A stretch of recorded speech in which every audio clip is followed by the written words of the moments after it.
Hello and welcome to a new ThingWorx tutorial. I want to use this session today to give you some insight about the great security settings that you have in ThingWorx. And security regarding access controls, rules, groups, organizations. This is something most people don't understand or understand too late in their projects. And I want to take this opportunity to show you on this vanilla ThingWorx installation how security in ThingWorx works and how you can start creating your groups, organizations, and what to change and what not to change. So I want to give you some general information, and let's starting with what you have for security. So for security, you have in groups, you have users, and you have organizations.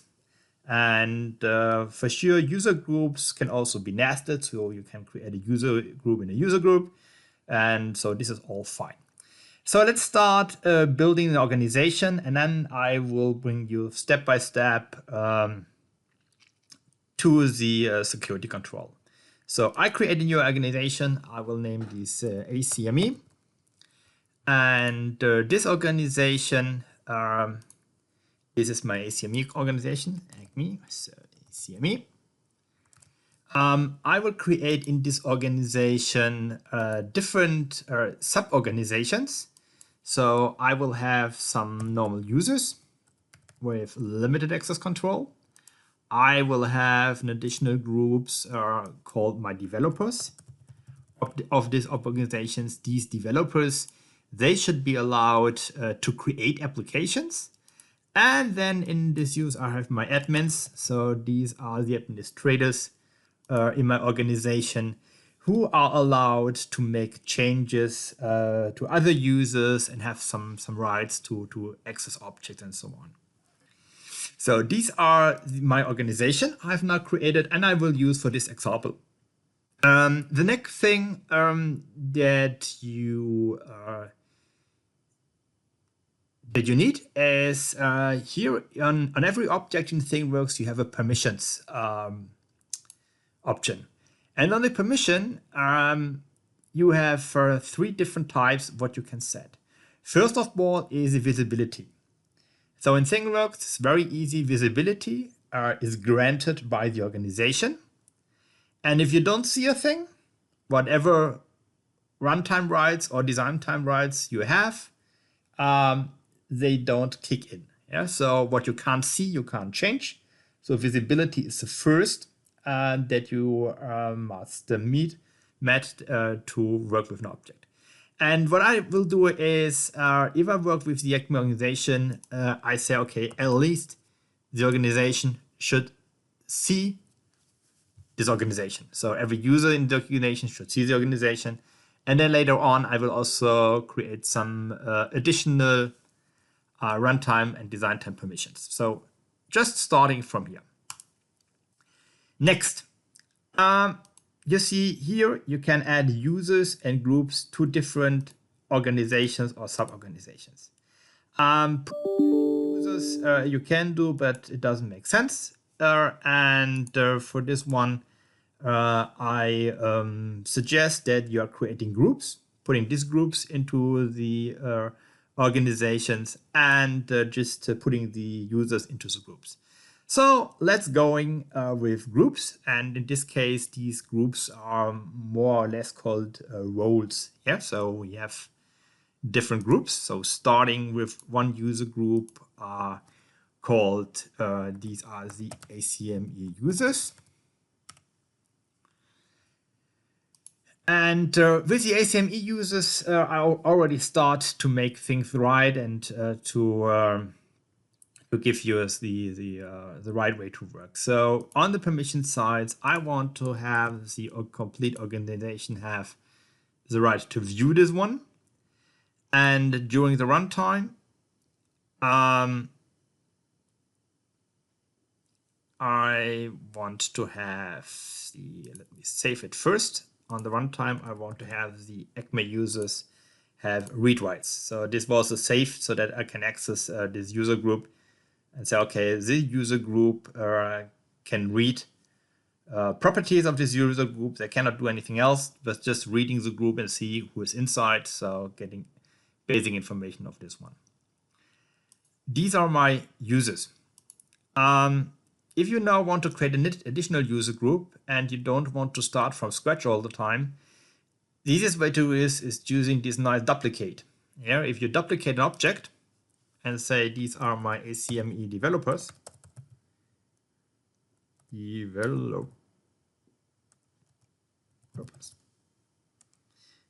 now developers, we already have the permission copied from the object, and you see here's everything is fine. And last not least, I want to have a third group, again with duplicate, and these are called the ACME admins. Here we go. And now to make it just easy, I will create a user for each user group. And so I will say this is the user.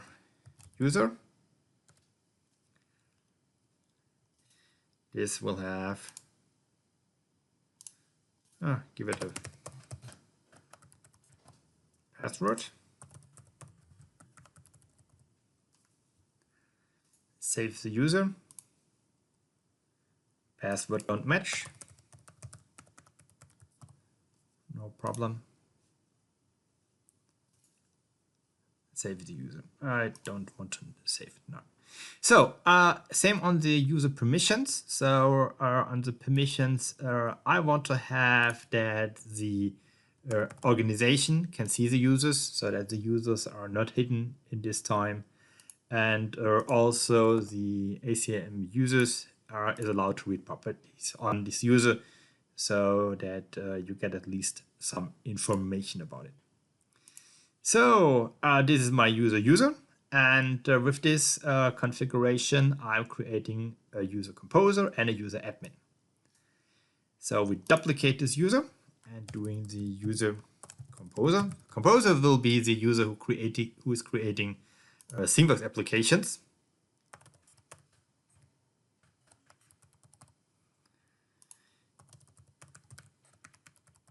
So ThingWorx 9 and beyond requires password of 14 characters in default. You can shorten it to 10, but it's still on 14. So a lot of typing over here, but anyhow, better safe than sorry. And I create an additional user and I call this user admin.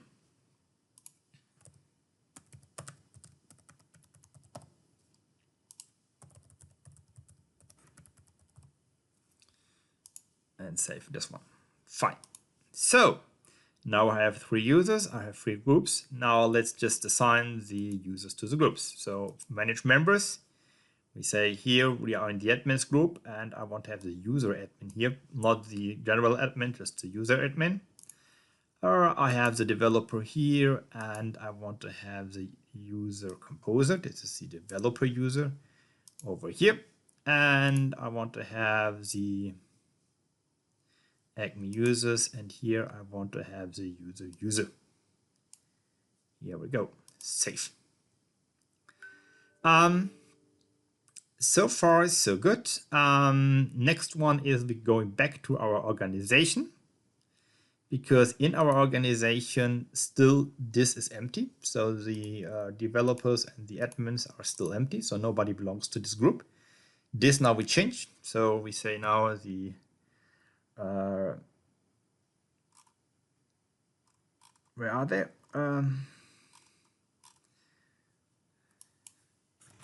So the ACME users, these belongs to here.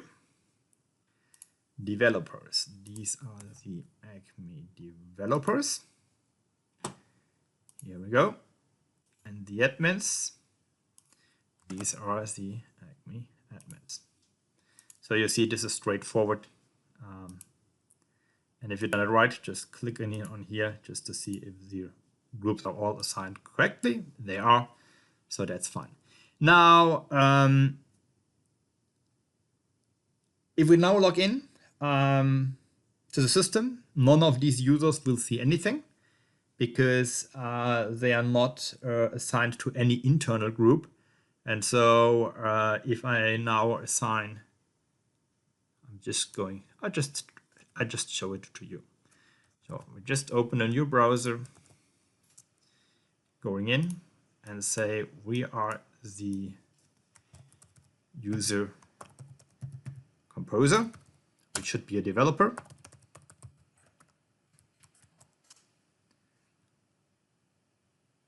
And we're getting the license agreement. So first time login. And we're getting to the composer and see everything. Why is this? Because I told you, no, the user don't see anything, so it should be empty. The reason is the pre-configuration of ThingWorx, and I show it in a second. There is a group, and this group is here hidden as a system group. This is called the composer users. This is a built-in group for users that use the composer, so the developers. If I take a look on the members of these users, I see users, and these are all users belong to the composer users. This is a default installation, so a vanilla installation, and this doesn't make sense. So I don't want that all users are developer users. I only want some users to be developer users. So I say, okay, I want to remove this one over here. Now I have removed the user from this area. And if we now go back over here and just hitting the F5 key, we see we are not authorized anymore. Yeah, so now everything is fine. And now we are logged out of the system as it should be. And now we can say, okay, the developers, these are composer users. Yeah, so save it again and see if it works. So if we go in here and going to our composer, we are able to log in again. And we can see the composer, that's fine. And if I log in as a user, you will see I'm not able to log in. And this is the second one I'm showing you right now. So I just log out and log in again as the user.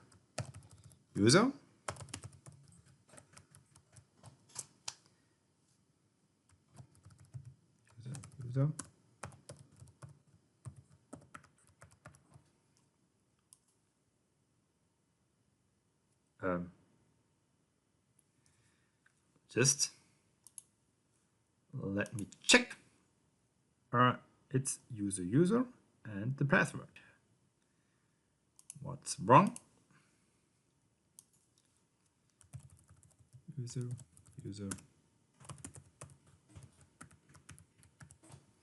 You see it's live. I don't know. Let me check it on my user admin.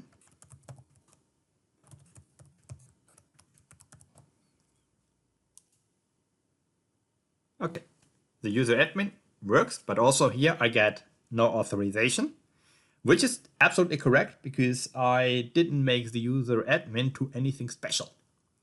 So this we will change also right now. So what we do next is just closing this window again.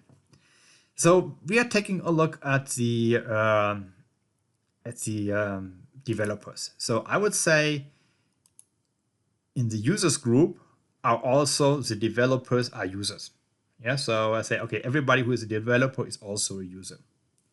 On the other hand, I say, okay, on the admins, on the developers, I have my composer user, but also the admins, they are also developers. Yeah, so this is how I define it. Okay, if I'm the admin, I'm also a developer, and if I'm a developer, I'm also a user. So now this does mean now is the admin group in these developers, and if I go back to this one and just reload it again, it should work because now the admin, as you can see, is now a composer user and can access the composer. So great stuff until here. And now let's move on. We close this one and move on the access control. Let's think about,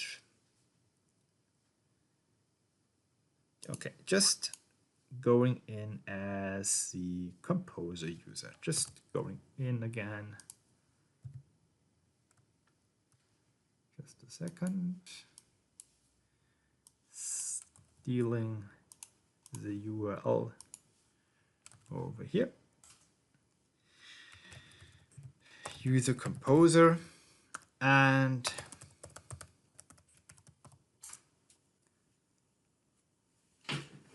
okay, here we are. Now I want to show you how we make this nice UI working for the composer user. Because if you are here, you see nothing, and or even if you say show me the systems object, you see nothing. And you also not have a plus over here so that you can create something. So the composer user has access to this GUI, but he has no access to anything else. And this I now want to change. So I want to give the composer user first access that he can create these objects, yeah? So that he's able to create new projects, new things, and so on. And therefore, we go into just we're taking here is something called permission, and these are the collections. And the collections here you see all these entities that are having ThingWorx. And what I can do is I can say select all of these entities and edit the permissions of these entities. And now I want to have the composer user on these entities, giving them the ability to say at design time. Yeah, so when you create an application, I want to say here the ACME composer users, these are the developers, they have create rights. Yeah, so they are allowed to create objects and read object, update object, and delete objects is something I explained a little bit later on. Where is the difference if we create another composer user. So I say now the developers should create objects. I save this one. Done. And if I now go back to my user interface and hit Control F5 to reload the screen, now you see I have this plus over here and I create a new project. My project, that's fine. I can create this project and I can save it. One thing very important, every object that you create, you always have full access. Yeah, so the access control on an object that you define is only for others. So it's not for you. Yeah, so whenever you create an object, this is your object, and whatever access control is defined, you always have full access to the object. So you see, project I could create. If I want to create a thing, we name it my thing. And you see, you have to create a template. You have to select a template. Yeah, so everything is based on a template. So this is something generic from ThingWorx. And if you're clicking here on the plus, you don't see any templates. So you see that the composer users don't see templates. And why they don't see templates? Because these are not templates they created. So these are templates created by the administrator. And therefore, we have to give them at least view rights to use these templates. Okay, so here it doesn't work, so we cancel this one. And then we go to the templates. So closing this one over here. So this was done. So now let's go to the entities. On the entities, we can select, these are the different objects that we have in ThingWorx. And if we go on the templates, you see, oh, there are no templates. Okay, this is not fully true. So if you say show system objects, here you see all the templates. So these are the basic templates in ThingWorx. And what we want to do right now is we want to say, okay, I want to give permissions on the templates to the ACME.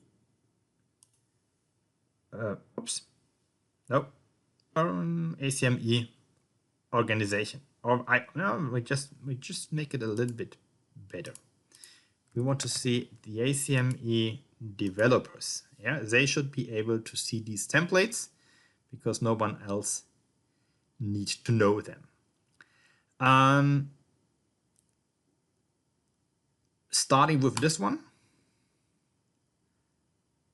I'd save this one. And then you get a first impression of what has changed, and we have to do some additional changes over here. So if I now create a thing, I name it my thing, and I want here, now you see this looks much better than before. So I want to say I have a remote thing with file transfer and save it.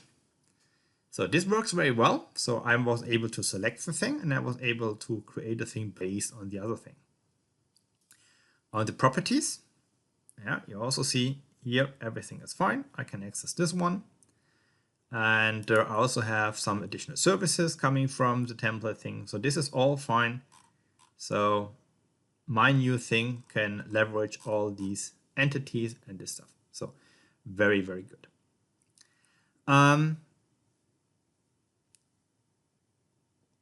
Save. Now we have one project and we have one thing.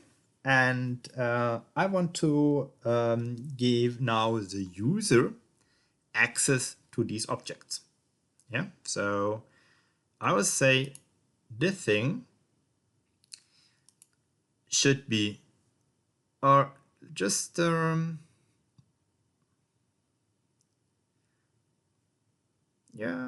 do it this way. Just creating an additional user. We have this composer user, and we're taking this one and say I want to duplicate the user and want to have a user developer. Yeah, you see I was not very strict in my naming convention. So composer user and developer is in my demo here the same. So this is a user developer. Just taking this name, and to the developers we add the user developer. Fine. So you saw that the user composer created these two nice objects, a project and a thing. And now I will show you that the other user will not see these things. Yeah, so therefore we just log out over here and log in back again with the user developer and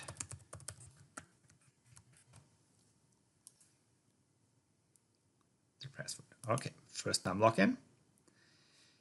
And you see if you go on projects, you see no projects are here. And this is because the visibility right on this object was not set. And I just want to make it a little bit easier right now. Just going here to the, as an administrator, to the project and change it. So I set the permission is on the ACME organization. So the ACME organization should see this object. Take a look if this really changes the game. And you see, I can see my project. if I click on my project, you see unauthorized. Yeah, so I'm not able to see this object. And if I go to the projects REST interface on my project, you see there is no authorization for read. So I have no read authorization for this object at all. And that's the reason why I cannot work with this object. So where is the read? Right. So you see there is on design time, I can say, okay, I want to have here for the ACME users or developers, this depends. I can have read writes. Yeah, so the users can read this object. So save it. If I now go back to my part over here, you see now I'm able to see entities, services, packages. You see you're not authorized, so you're getting nothing here. And on the permissions, you see I see who is the organization, and everything is read only. So I can see this one, but I could not change it. Yeah, so you see that the read permission is already a very cool one. On the things, it's the same. Now we're making the same changes on the things, and I will give you a small update over here. So on the things, we're having the my thing. Yes. So we change the permission and say that our ACME organization should see it, and that the ACME users are allowed to read the object. Save. And what I will do also is I will create a small property called number 1, just over here, and save this one. Yes. Now going back as this user, so my thing was empty. If I come back, yeah, my thing is here. If I click on this thing, you see I'm unauthorized. I thought I have access to read the object. Yes, this is correct. Yeah, so I'm not allowed, so I'm allowed to see some of these values. That's fine. But if I go to the REST API, to this my thing, current property values, you see that on the current property values, I don't see anything. Yeah, so the current property values, this is empty. So I'm allowed to read the object, but I'm not allowed to do some special stuff on these objects. Yeah, so also the service definitions I can see, but I could not execute any service on this one. So these are extra rights in ThingWorx, and I will show you how this is going on. So on the permissions, we were on design time, we give the read access.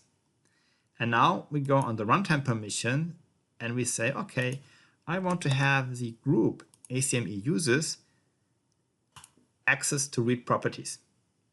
And here you also see access to write properties, to execute services, to execute events, or to subscribe to other events. Yeah, so these are the different rights I can access over here. And now with the property read, going back to my user over here, if I go to current property values, now I can see all the property values. Yeah, so in this case, everything is fine. Now I have access to the property values. I could not change it because I have no write control to it, but I can see it. So far, so good. And let's go to things over here. So this is again my thing. Now the question is, if two developers work together, how we should restrict access. So what you can see, if I go on this one, I'm not allowed to change here anything. And if we say, okay, we are all the same developers and we should have the same access control over here, then what we can do is we can say, okay, this entity here on design time, I give the ACME developers the right to update the object and also to delete the object. So then they're getting the same rights over here.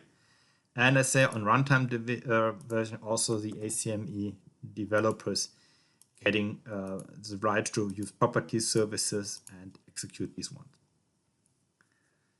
So with this one in place, now it is the thing that my developer, you see, I can continue. I have all rights. I can go to permissions. Why are the permissions read only?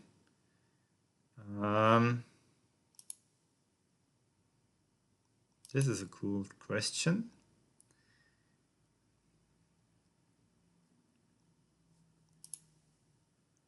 Done, save, override,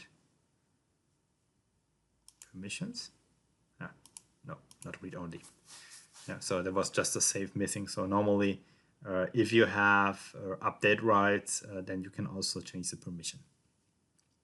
Now my two developer users, so this my thing was created by the user ACME composer, and now I'm ACME developer and I have the same access control over here. Your life is getting much more easier if you are if you're modeling something, you're using the copy function, so the duplicate function. In this case, you just duplicate the permission so that you say, okay, all my developers have full access and my users can read the object, just to making your life a little bit easier. On the something that you should be really carefully with, because this is something where you can easily destroy your access control, and this is the last thing I will show in this video, is if you go on these collections, and let's go to the things. We have said on DesignTime that they can create things on this collection. That's fine. If I say the visibility on this collection is to ACME, maybe or ACME developers, whatever. What happens in this case? A visibility set on the collection itself give you visibility. Just show also this one. Give you visibility to all things. Yeah, so you have now at least you see all the things. Yeah, so this is the always on reporting. You're not authorized, but you see it. So the access, so the view on the collection is something that normally you should never put in here. Yeah, so don't do this one on the collection, because then you are just disabling any access control, at least for the view rights. So this is very bad. Don't do this one. I just want to show this one because sometimes people say, okay, I give on the collection access control, but in this case, if it's on the collection, then yeah, everything is open.